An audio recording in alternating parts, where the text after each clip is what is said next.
How to fix laptop is on but displays black. So if you're facing this problem, then you have to make sure that your laptop is plugged in and charging. Then you need to turn off your laptop completely by pressing and holding the power button for 15 seconds. Now press the power button again and turn it back on. If the display is still blank, don't worry. Follow the next steps to perform a BIOS update. Now look at your keyboard.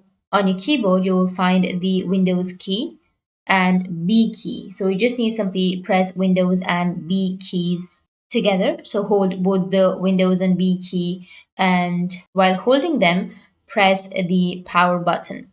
This will bring you the BIOS update interface. You will see a warning to turn off your laptop during this process. Now just be patient and wait for the process to complete.